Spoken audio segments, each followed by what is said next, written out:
અને અહીંયા તો ફોટોશૂટ હાલે તે બધું. અને અહીંયા તો અમે બધા ક્યાંક થઈ ને એટલે ફોટા પાડવામાંથી ને ઉષા ન આવી, કેમ કે તૈયાર થઈ થઈને બધા ફોટા પાડવા આવ્યા હતા. અને બીજી બાજુ ઓલી બાજુ શ્રી. કેમ છો મિત્રો? મજામાં ને? મજામાં તો છો તો સ્વાગત છે તમારું મારા આજના વિડીયોમાં. તો જો ફાઇનલી અમે માસીના ઘરે આવી ગયા છે, ત્યાંથી પાછા માસીના છોકરી ત્યાં આવી ગયા છે. અને અહીંયા જો બધું પાળ ભેગું ચૂસેવી અને જો નાસ્તાની મોજ માણીએ છીએ. સાન ભાખરી ને એવું બની ગયું છે. અને આ જો શાકઈ બનાવી છે. અમને કાંઈ કોરું ન ભાવે સાન ભાખરી કા. અને મારા જો બેન ને તારું વિડીયોમાં આવું છે ને હવે દવા કરવી છે. અને એ જો મારા બ્લોગ જોવે છે ખાચ્યું ખાચ્યું બે બેની.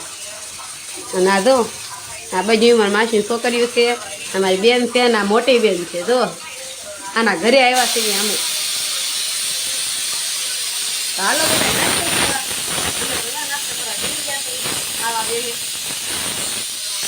તો કરી લીધો છે. હા જો વાસણ ને એવું બધું ઉટકવાનું છે, પણ અમારે નથી ઉટકવાનું. અમારી મોટી બેન ની ઉટક છે, કેમ કે અમારે તો તૈયાર થવાનું છે. આ એનું ઘર છે,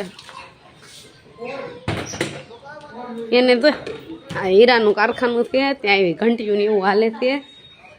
અડધું ઉપર છે ને છોટુભાઈ જોવો બેઠા. અને અહીંયા જોવો બધી તૈયારી હાલે છે તૈયાર થવાની.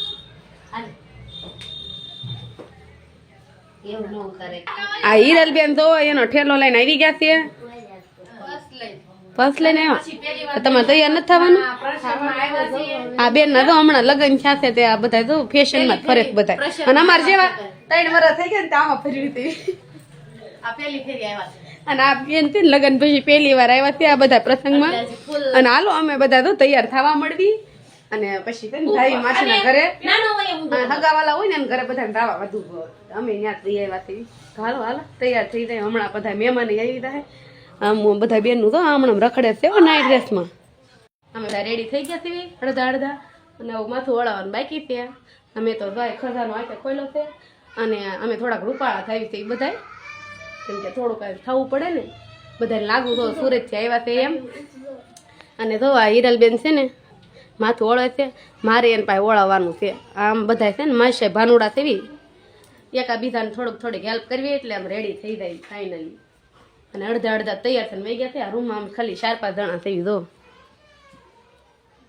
એ બધા તૈયાર થાય છે. દો બધાની ડેન્ટિંગ પેન્ટિંગ હાલે છે. તો મારે તો ખાલી માથું ઓળવાનું બાકી છે. કાંઈ નહીં, સારું હાલો માથું ને એવું ઓળવી લેવી પછી તમને મળું પાછી થોડીક વાર પછી. અમે બધા રેડી થઈ ગયા છીએ. અને અમારા ગોમાબેન ની તો પાર્લરમાં જ તૈયાર થઈ રહ્યા. અમે ઘરે અમે કેવા લાગી હતી કહેજો. અમારા નિશાબેન જો સુરતથી પહોંચી ગયા એ તૈયાર થઈ ગયા. અમે હું હાલો અમે તો દાવી થઈ શરીમત કરવા આવીને 10 વાગી ગયા. અમે બધા દાવી થઈ પગલા ભરાવી જૂના ગામમાં. અને દો પબ્લિક બધું બહુ પબ્લિક નથી, કેમ કે અડધું વહી ગયો ને અમે બધા તો દાવી થઈ તૈયાર થઈ થઈને. 4 વ્હીલ છે પણ 4 વ્હીલ લીધી ને, કેમ કે આ ગામડે આવી એટલે આમ આવું રહેવું પડે. ના ના કોઈ ના આવે જાવજો. આમાં જો આ બેન